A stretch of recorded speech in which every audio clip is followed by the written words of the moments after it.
किसान वाणी सुनने वाले सगले पंचन का ही अमृत से राम राम भैया। उम्मीद करते हैं अपना बच्चे स्वस्थ और सुरक्षित हो। बता दी जाए कि यह कार्यक्रम के प्रायोजक हैं कृषि मंत्रालय भारत सरकार। देखा भैया, जिंदगी में जौन कुछ होते अच्छे खिलाने होते और बुरा वक्त यही से आओ थे ताकि हम अच्छे वक्त की कीमत जान सकी, और लोग इसीलिए बदल जाते ताकि हम उनके असली चेहरे पहचान सकी कि वो क्या थे और हम उन्हीं का समझत रहें। तो यह अच्छे बुरे वक्त में ही पता चला थे कि कौन हमारे मित्र है और कौन हमारे मित्र नहीं आए। देखा भैया, अपने सपनों को जीना है तो पहले एक मजबूत इंसान बनेगा चाहिए। कैसे कि वक्त अपना का हजारों बार तोड़ने की कोशिश करा थे, और यदि हम मजबूत हैं तो हम न टूटब, है ना। और देखा भैया, नाराज होना, रूठना रिश्तों में अब बहुत होते रहते, बहुत अहम बात है। मगर हमरे बिना कोह की जिंदगी ठहर जाई या तो पक्का वहम है भैया। जिंदगी चलत रहती, कोहू की जिंदगी नहीं रुके भैया। तो अपना से कहा कि विनम्रता से बोलें, एक दूसरे का आदर करें, माफ़ी मांगें और सब कहें, शुक्रिया अदा करें, धन्यवाद करें। ये 4 गुण जिसके पास है वो हर दिल पर राज करत है भैया। ये तो पक्की बात है, ठीक है ना। और अब चली सुनवाई थे बढ़िया गान तान। कौन विधि पूजा हो मोरी शारदा मैया, कौन विधि पूजा हो मोरी शारदा मैया, कौन विधि पूजा हो, कौन विधि पूजा हो मोरी शारदा मैया, कौन विधि पूजा हो मोरी शारदा मैया, कौन विधि पूजा।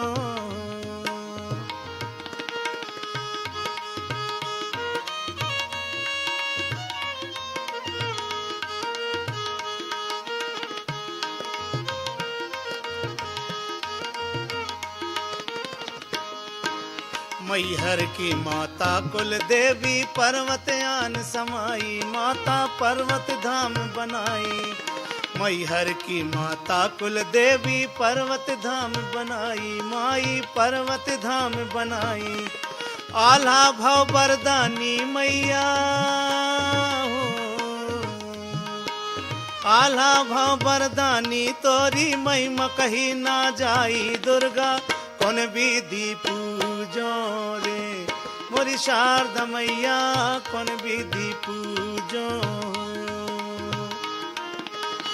कौन विधि पूजो हो मोरी शारदा मैया, कौन विधि पूजो हो मोरी शारदा मैया, कौन विधि पूजो।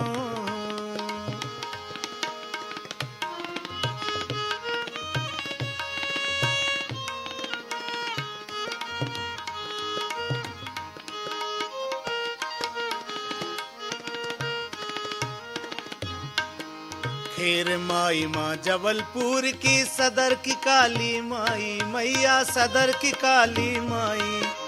बड़ी खेर माई जबलपुर की सदर की काली माई। त्रिपुर सुंदरी तेवर वाली हो, त्रिपुर सुंदरी तेवर वाली से राजा वर पाई। दुर्गा कौन विधि पूजो हो मोरी शारदा मैया, कौन विधि पूजो, कौन विधि पूजो हो मोरी शारदा मैया, कौन विधि पूजो मोरी शारदा मैया, कौन विधि पूजो।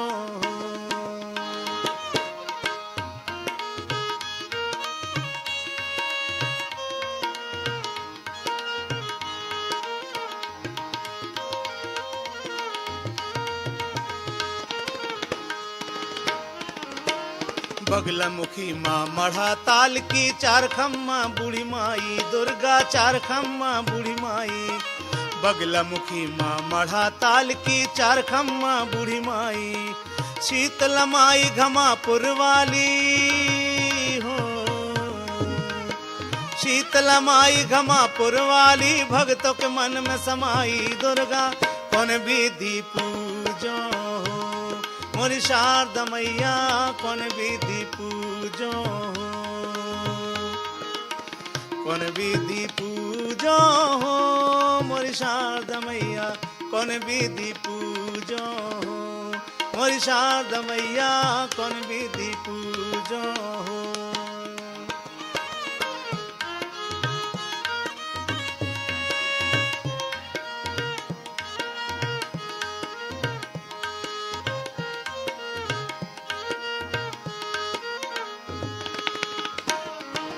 पंडा की मढ़िया कुल देवी पुरवा की माला दाई दुर्गा पुरवा की माला दाई पंडा की मढ़िया कुल देवी पुरवा की माला दाई दुर्गा पुरवा की माला दाई पाट बाबा के बजरंग स्वामी हो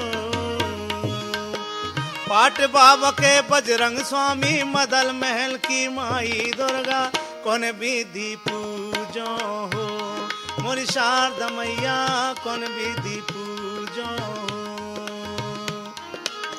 कौन विधि पूजो मोरी शारदा मैया कौन विधि पूजो मोरी शारदा मैया कौन विधि पूजो मोरी शारदा मैया कौन विधि पूजो मोरी शारदा मैया कौन विधि पूजो। यह बढ़िया गान दान के बाद भैया अब अपना का सुनवाओ हम यह महत्वपूर्ण जानकारी यही बता रहे हैं हमारे अविनाश दिवाकर भैया। किसान भाइयों और बहनों नमस्कार। बरसात के मौसम में सब्जी जो फसलें हैं उसको संभालना, उसको जो है अच्छे तरीके से रखना बहुत ही ज्यादा महत्वपूर्ण हो जाता है, बहुत ही ज्यादा चुनौतीपूर्ण कार्य भी है। लेकिन बरसात के समय में सब्जी वाली जो फसलें हैं, अगर हमारे किसान भाई ये सब्जी की फसलों को लगाते हैं, अच्छे से जो है इसको उत्पादन लेते हैं, तो लाभ भी काफी ज्यादा इनको मिल सकता है, क्योंकि जो मूल्य है वो इस समय काफी ज्यादा बढ़ा हुआ रहता है। तो ऐसे ही जो कुछ फसलें हैं उसके बारे में आप आज चर्चा करेंगे। जैसे उदाहरण के लिए अगर आप अभी जाएं सब्जी लेने के लिए, कोई भी सब्जी जो है 40-50 रुपए किलो से नीचे कोई भी नहीं है। फूल गोभी अभी जो है 70-80 रुपए किलो से भी ऊपर बिक रही है, जो ठंड के समय में 20-25 रुपए 30 रुपए तक भी बिकती है। तो ऐसे समय में जो है सब्जी का जो उत्पादन करके जो हमारे किसान भाई हैं बहुत अच्छे से लाभ कमा सकते हैं। तो कुछ जो हमारी प्रमुख सब्जियों की जो फसलें हैं उसके विषय में आज बात करते हैं। तो सबसे पहले बात करते हैं फूल गोभी की। अगेती फूल गोभी जो आने वाली जो अग्रिम रूप से जो आ जाती है, जो शुरू में ही आ जाती है, इससे ज्यादा लाभ कमा सकते हैं आप। इसके लिए जो प्रमुख किस्म है वो है पूसा हाइब्रिड 2, पूसा दीपाली, काशी क्वारी, अर्ली क्वारी, पूसा कार्तिकी, पूसा अर्ली सिंथेटिक का उपयुक्त समय है। आप रोपाई कर सकते हैं 45 से 30 सेंटीमीटर की दूरी पर करें। 40 किलोग्राम नाइट्रोजन, 60 किलोग्राम फास्फोरस और 40 किलोग्राम पोटास प्रति हेक्टेयर का प्रयोग कर सकते हैं। जल निकास का विशेष रूप से ध्यान रखें किसान भाई। अगर हरी मिर्च की बात की जाए तो जो अगेती हरी मिर्च है यानी अर्ली जो वेराइटी है उसकी जो प्रजाति है पूसा सदाबहार, काशी अनमोल, काशी गौर, पूसा ज्वालापंत C1, पंजाब लाल और शंकर किस्में जो है काशी सुर्ख, काशी अगेती, काशी तेज, अर्का मेघना, अर्का हरिता, इसकी रोपाई का भी उपयुक्त समय है। हरी मिर्च में आप 40 किलोग्राम नाइट्रोजन, 40 किलोग्राम फास्फोरस और 40 किलोग्राम पोटास प्रति हेक्टेयर की दर से प्रयोग कर सकते हैं। रोपाई जो है 45 से 30 सेंटीमीटर की दूरी पर करें। भिंडी की अगर बात की जाए तो भिंडी की उन्नत किस्में हैं जैसे पूसा A1, पूसा A4, पूसा सावनी, परभणी क्रांति, काशी प्रगति, काशी विभूति, काशी सातधारी, काशी क्रांति और संकर किस्में जैसे Kashi Bhairav, Sarika Syngenta 152, महीको 8888, US 7109, S5 JK हरिता, ये मुख्य हैं। बुआई के लिए बीज दर आपको लेनी है 8 से 10 किलोग्राम प्रति हेक्टेयर। बुआई की दूरी 60 से 30 सेंटीमीटर दूरी पर करनी है। समय जो है ये जून जुलाई के आसपास का ही समय खरीफ फसल के लिए सही है। उर्वरक 100 किलोग्राम नाइट्रोजन, 50 किलोग्राम फास्फोरस और 50 किलोग्राम पोटास आप प्रति हेक्टेयर डाल सकते हैं। यदि गोबर की खाद उपलब्ध है आपके पास तो 150 क्विंटल प्रति हेक्टेयर की दर से उपयोग कर सकते हैं। भाटा यानी बैगन की अगर बात की जाए तो ये गर्म और वर्षा ऋतु की फसल है जो पाले को सहन नहीं कर सकती है। इसकी खेती के लिए 6 से 7 पीएच यानी कि हल्की सी जो अम्लीय मृदा है वो उपयुक्त होती है। बलुई, दोमट, अच्छी जल निकासी वाली जो मृदा है, मिट्टी है, ये उपयुक्त होती है। अर्ली वेराइटी जो बैगन की जो है अगेती बैगन, उसकी जो उन्नत प्रजाति है पूसा पर्पल, क्लस्टर, पूसा बिंदु, पूसा कौशल, पूसा श्यामला, पूसा अंकुर। गोल बैगन की जो उन्नत प्रजाति है पूसा उत्तम, काशी, संदेश और पंत ऋतुराज, रामनगर जायंट ये प्रमुख है। अच्छी जमाव वाली जो क्षमता है 400 ग्राम और 250 से 300 ग्राम संकर किस्मों का जो बीज है वो जो है आप प्रति हेक्टेयर की दर से पर्याप्त होता है। ये बैगन की जो नर्सरी है जुलाई में लगाने से अक्टूबर में जो है सब्जी मिलने लगेगी। रोपाई 75 से 60 सेंटीमीटर की दूरी पर की जाती है। खेत की तैयारी के समय 25 टन प्रति हेक्टेयर, 60 किलोग्राम फास्फोरस और 60 किलोग्राम ही पोटास लगता है। 150 किलोग्राम नाइट्रोजन की आधी मात्रा मिट्टी में मिला दें और बाकी आधी नाइट्रोजन की मात्रा को फूल आने तक प्रयोग करें। रासायनिक खरपतवार नियंत्रण के लिए पेंडीमेथिलीन नामक जो खरपतवार नाशी है उसकी 3 लीटर मात्रा का प्रति हेक्टेयर की दर से और पौध रोपाई के उसके आवश्यकता अनुसार निराई गुड़ाई करते रहें। कद्दू वर्गीय सब्जियों की बात कर लेते हैं, बहुत महत्वपूर्ण होती है ये सब्जियां। जून के अंत से जुलाई के समय जो है कद्दू वर्गीय सब्जियों की बुआई के लिए उपयुक्त होता है। खेत में लगभग जो 45 सेंटीमीटर चौड़ी और 30 से 40 सेंटीमीटर गहरी नालियां बना ले। बुआई से पहले नालियों में पानी भर दें और जब नाली में नमी की मात्रा बुआई जो बीज बुआई के लिए उपयुक्त हो जाए तो बुआई के स्थान पर मिट्टी जो भुरभुरी करके बीज बोएं। लौकी जो है प्रमुख कद्दू वर्गीय फसल है कि जो उन्नत प्रजाति है ये है पूसा नवीन, पूसा संदेश, पूसा संतुष्टि, पूसा समृद्धि, पूसा हाइब्रिड। 3 काशी गंगा और अर्का बहार प्रमुख है। लौकी की जो बीज दर लेनी है 4 से 5 किलोग्राम प्रति हेक्टेयर पर्याप्त होता है। लौकी में पंक्ति से पंक्ति की दूरी 3 मीटर और पौधे से पौधे की दूरी 0.5 मीटर पर बुआई करनी है। कद्दू की अगर बात की जाए तो इसकी प्रमुख प्रजाति है पूसा पसंद, पूसा अलंकार, ऑस्ट्रेलियन ग्रीन और पैटी पैन, ये प्रमुख है कि जो बीज दर है ये भी 5 से 6 किलोग्राम आप ले सकते हैं प्रति हेक्टेयर। और कुछ अन्य कद्दू की जो वैरायटी है वो है पूसा विश्वास, पूसा विकास, पूसा हाइब्रिड 1, अर्का चंदन, काशी हरित और पूसा। ये जो कद्दू की जो बीज दर है वो 3 से 4 किलोग्राम प्रति हेक्टेयर पर्याप्त होता है।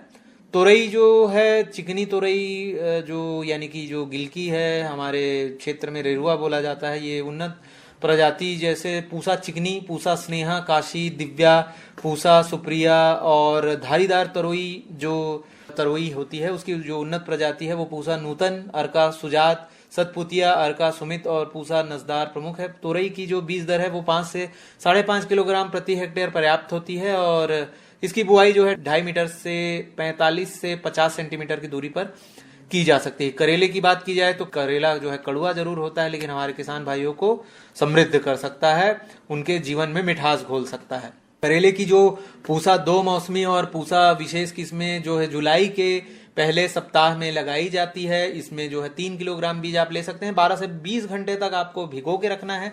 1.7 फीट चौड़ी, लगभग जो है 1.5 से 2 फीट चौड़ी नाली के दोनों तरफ बुआई करें। नालियों की जो आपसी दूरी 6 फीट रखें। 10 टन देसी खाद आप डाल सकते हैं और आधा बोरा यूरिया भी डाल सकते हैं और 1.5 बोरा सिंगल सुपर फास्फेट और आधा बोरा जो है म्यूरेट ऑफ पोटास या जो है आखिरी जुताई के समय मिट्टी में मिला सकते हैं। बिजाई के समय कीटों की रोकथाम करने के लिए फ्यूरोडॉन जो है मिट्टी में मिला दें। इसके 60 से 70 दिनों में 600 से 700 किलोग्राम पैदावार भी मिल सकती है करेले की। जैसा मैंने पहले ही बताया कि बहुत अच्छा उत्पादन हो सकता है और करेला जो है बेशक कड़वा है लेकिन हमारे जीवन में, हमारे किसान भाइयों के जीवन में मिठास घोल सकता है। बात करें टिंडे की, टिंडा जो है इसका जो उन्नत प्रजाति पूसा रौनक, पंजाब टिंडा, अर्का टिंडा। टिंडे के लिए बीज दर 6 से 7 किलोग्राम प्रति हेक्टेयर पर्याप्त होता है। सलाद के लिए जो है बहुत ज्यादा उपयोग किया जाता है वो है खीरा। खीरे की जो उन्नत प्रजाति है वो है जापानी, लॉन्ग ग्रीन, स्ट्रेटे पूसा, उदय पूसा बरखा, पॉइंसेट और पूसा संयोग। खीरे की जो बुआई है बीज दर 2 से 2.5 किलोग्राम प्रति हेक्टेयर पर्याप्त होती है। पंक्ति से पंक्ति की दूरी 1.5 मीटर रखी जा सकती है। पौधे से पौधे की दूरी जो है 30 से 45 सेंटीमीटर रख सकते हैं। एक बहुत ज्यादा महत्वपूर्ण एक और फसल है, बहुत स्वादिष्ट भी होता है और आप चाहें तो कुंदरू आलू भी बना सकते हैं, कुंदरू चना भी बना सकते हैं और बहुत ही ज्यादा जो है इसका आनंद उठा सकते हैं। तो बात कर रहे हैं कुंदरू की। इसकी रोपाई के लिए ये उपयुक्त समय है। कुंदरू में नर और मादा पौधे अलग अलग होते हैं। इसकी अच्छी उपज लेने के लिए 10 मादा पौधे और 1 नर पौधा अवश्य लगाएं। ग्रीष्म ऋतु में क्या करना है, 3 मीटर की दूरी 30 बाई 30 बाई 30 आकार के जो गड्ढे खोदे जाने हैं और फिर इसमें 3 किलोग्राम सड़ी गोबर की खाद, नाडेप खाद, 50 ग्राम यूरिया, 200 ग्राम सुपर फास्फेट, 100 ग्राम पोटास प्रति गड्ढे की दर से अच्छी तरीके से मिलानी है। मिट्टी और बालू का जो मिश्रण है उसको मिला देना है 10 सेंटीमीटर की ऊंचाई पर। जुलाई के प्रथम सप्ताह तक भर देना है और वर्षा प्रारंभ होते ही कलिका युक्त जो विकसित कलम है इस गड्ढों में रोप देना चाहिए। और कद्दू के बाद जो है एक बहुत महत्वपूर्ण फसल है जो हमारे किसान भाइयों की जो आय है उसमें बहुत ज्यादा वृद्धि कर सकता है और उसका नाम है रखिया। उसको पेठा भी बोलते हैं हमारे किसान भाई। पेठे या रखिया की जो उन्नत प्रजाति है पूसा श्रेयाली, पूसा उर्मी, पूसा उज्जवल, काशी धवल, काशी उज्जवल, काशी सुरभि प्रमुख है। पेठे की जो बीज दर है वो भी 5 से 6 किलोग्राम प्रति हेक्टेयर पर्याप्त होता है। कद्दू वर्गीय सब्जियों में बुआई के लगभग 25 से 30 दिनों बाद पौधों की बढ़वार के समय प्रति हेक्टेयर 15 से 20 किलोग्राम नाइट्रोजन की टॉप ड्रेसिंग करनी चाहिए। जून में बोई गई जो कद्दू वर्गीय सब्जियों को मचान बनाकर सहारा देना है। उचित जल निकास की भी व्यवस्था करनी है। सड़ ना जाए जड़ जो है बहुत ज्यादा ध्यान रखना है क्योंकि बारिश बहुत ज्यादा होती है तो फिर जो पौधे को नुकसान पहुंचा सकती है। कद्दू वर्गीय सब्जियों में बुआई के लगभग 25 से 30 दिनों बाद 20 किलोग्राम नाइट्रोजन प्रति हेक्टेयर की दर से टॉप ड्रेसिंग करनी है। खरीफ में जो हमारे किसान भाई प्याज लगाते हैं तो खरीफ की प्याज के लिए पौधशाला में बीज की बुआई 10 जुलाई तक कर दें। 1 हेक्टेयर की रोपाई के लिए जो 12 से 15 किलोग्राम बीज पर्याप्त होता है।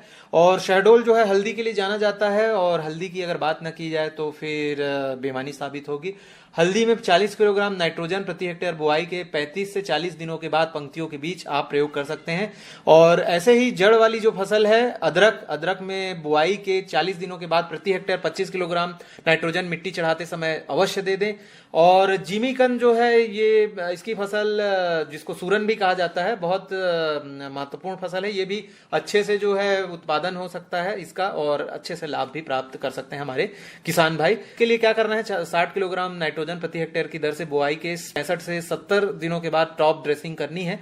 चौलाई जो एक भाजी होती है, बरसात वाली जो चौलाई है, उसकी बुआई पूरे महीने की जा सकती है। इसके लिए 1.5 से 2 किलोग्राम बीज प्रति हेक्टेयर पर्याप्त होता है। तो सब्जी वाली जो फसल है वो हमारे किसान भाइयों के लिए उनके आय बढ़ाने के लिए बहुत ही ज़्यादा महत्वपूर्ण हो सकती है क्योंकि जो सब्जियों की जो डिमांड है वो काफ़ी ज़्यादा होती है और अगर मूल्य अगर बढ़ा हुआ है तो हमारे किसान भाइयों को अच्छी आय मिलेगी। अच्छी जो है उसका जो उत्पादन जो भी है उसमें उनको मूल्य मिलेगा और मूल्य अगर उन्हें मिलता है तो फिर आय में वृद्धि तो होगी ही और साथ ही ये आय में वृद्धि लाएगी समृद्धि, खुशहाली। और ऐसे ही किसानवाड़ी कार्यक्रम हम आपके लिए लेकर आते हैं ताकि हमारे किसान भाई और बहन खुशहाल रहें, समृद्ध रहें। ऐसे ही जानकारियों के लिए सुनते रहें किसानवाड़ी कार्यक्रम। और साथ ही साथ जो किसान भाई किसानवाड़ी कार्यक्रम नहीं सुन पाते हैं किसी कारण से तो फिर वो YouTube में भी आप जाकर all India radio Shahdol search करके आप ये कार्यक्रम सुन सकते हैं। फिर कोई भी जानकारी आपसे बची नहीं रह जाएगी और छूटेगी भी नहीं। बहुत ही ज़्यादा जो उम्दा जानकारियों के साथ हम कोशिश करते हैं कि अपने किसान भाई के लिए जो है ज़्यादा से ज़्यादा बेहतर जानकारियां जो है लेकर आ सकें और साथ ही साथ समय समय पर आपको विशेषज्ञों की भी जो राय है जरूर देते हैं। तो किसानवाड़ी कार्यक्रम सुनते रहिए और इसी प्रकार जो है अपना प्यार हमारे कार्यक्रम में बनाए रखिए। आज के लिए यहीं तक, नमस्कार। उम्मीद करते हैं अपना कहीं ये जानकारी बढ़िया लगी हुई और अब चला सुनवावा जाए या बढ़िया हंस गान तान।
जिया मोर घबरावे, बेटी पटासी बजावे, उमड़ जिया मोर घबरावे, तनिको चले ना मोरी घर में, उमड़ जिया मोर घबरावे।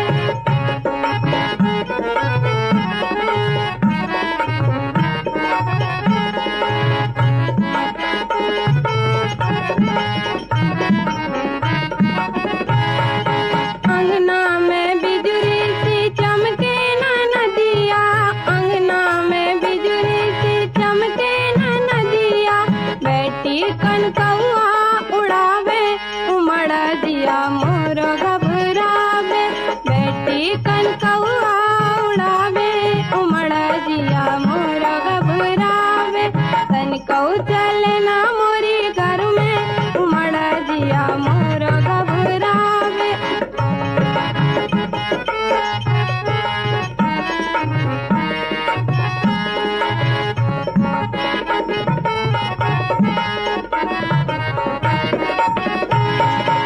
ओटा पे बैठे देवर मुस्कावे, ओटा पे बैठे देवर मुस्कावे, बातन चिड़ैया उड़ावे, उमड़ जिया मोर घबरावे, बातन चिड़ैया उड़ावे, उमड़ जिया मोर घबरावे, तनिको चले ना मोरी घर में, उमड़ जिया मोर घबरावे।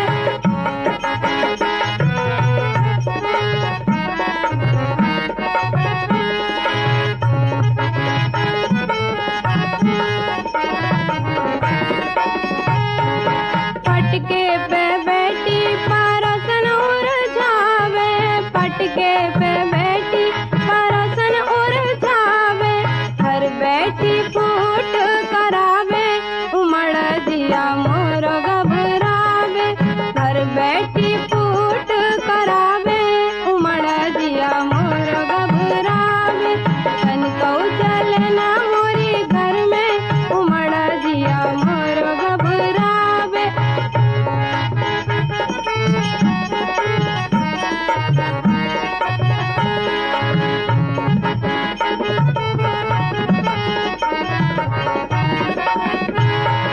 संजा सवेरे बलम किस आवे, संजा सवेरे बलम किस आवे, रो रो के दिन कट जावे, उमड़ जिया मोर घबरावे, रो रो के दिन कट जावे, उमड़ जिया मोर घबरावे, तनिको चले ना मोरी घर में, उमड़ जिया मोर घबरावे। और अब बारी है संदेश की।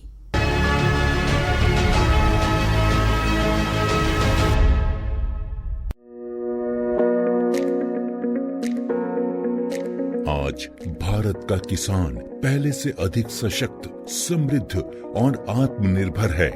इसका कारण है माननीय प्रधानमंत्री श्री नरेंद्र मोदी जी के नेतृत्व में भारत सरकार द्वारा लगभग 10 वर्षों से किसानों के लिए चलाई जा रही अनगिनत योजनाएं, जैसे सॉइल हेल्थ कार्ड, प्रधानमंत्री फसल बीमा योजना, पीएम किसान सम्मान निधि योजना, पीएम किसान समृद्धि योजना, पीएम कृषि सिंचाई योजना इत्यादि। इस वर्ष लाल किले की प्राचीर से प्रधानमंत्री जी ने कृषि के क्षेत्र में आधुनिकीकरण की दिशा में एक संकल्प लिया कि हमारे एग्रीकल्चर सेक्टर में टेक्नोलॉजी आए, एग्री टेक को बल मिले, इसलिए विमेन सेल्फ हेल्प ग्रुप की बहनों को हम ट्रेनिंग देंगे और हजारों ऐसे विमेन सेल्फ हेल्प ग्रुप को भारत सरकार ड्रोन देगी, ट्रेनिंग देगी और हमारे एग्रीकल्चर के काम में ड्रोन की सेवाएं उपलब्ध हो, इसके लिए हम शुरुआत करेंगे। प्रारंभ हम 15,000 विमेन सेल्फ हेल्प ग्रुप के द्वारा ये ड्रोन की उड़ान का हम आरंभ कर रहे हैं। इसी कड़ी में आज प्रधानमंत्री नरेंद्र मोदी जी ड्रोन दीदी योजना का शुभारंभ कर रहे हैं। भारत सरकार की नई पहल के अंतर्गत ड्रोन दीदी योजना को कार्यान्वित किया गया है। ड्रोन और उसके सहायक एक्सेसरीज की खरीद के लागत का 80% या अधिकतम 8 लाख रुपए तक स्वयं सहायता समूहों को केंद्रीय वित्तीय सहायता प्रदान की जाएगी। इस क्रांतिकारी पहल से अतिरिक्त आय अर्जित करने के लिए हमारे किसान सक्षम होंगे। माननीय प्रधानमंत्री श्री नरेंद्र मोदी जी के नेतृत्व में भारत सरकार किसानों को ड्रोन के उपयोग के लिए प्रोत्साहित कर रही है। किसान ड्रोन का उपयोग कर पारंपरिक खेती के तरीकों को बदल रहा है। आधुनिक हाई रेजोल्यूशन कैमरा और उन्नत सेंसर से लैस किसान ड्रोन भारतीय कृषि क्षेत्र को नई ऊंचाइयों पर ले जाने की क्षमता रखते हैं। कीटनाशकों और उर्वरकों का छिड़काव, हवाई निगरानी, फसल और मृदा स्वास्थ्य की निगरानी, बीजारोपण, क्षतिग्रस्त फसलों का आकलन और फसल बीमा के दावों की जानकारी दे सकता है। किसान ड्रोन की उपलब्धता के लिए केंद्रीय कृषि मंत्रालय द्वारा ड्रोन की खरीद के लिए वित्तीय सहायता दी जा रही है। ड्रोन दीदी योजना को अपनाने से स्वयं सहायता समूह की महिलाओं पर व्यापक प्रभाव पड़ेगा और इनकी आय में भी वृद्धि होगी। प्रधानमंत्री जी। कल तक जो हमारे किसान संसाधन के अभाव में कठिनाइयों में थे, वो अब नई तकनीक की ताकत से मजबूत हो रहे हैं और यही परिवर्तन हमारा नया भारत है, जिसकी गूंज पूरी दुनिया में सुनाई दे रही है। और अब चलें कि चुनाव बेरा होती तो चला जाए और सगले पंचन से की जाए। जय जवान जय किसान।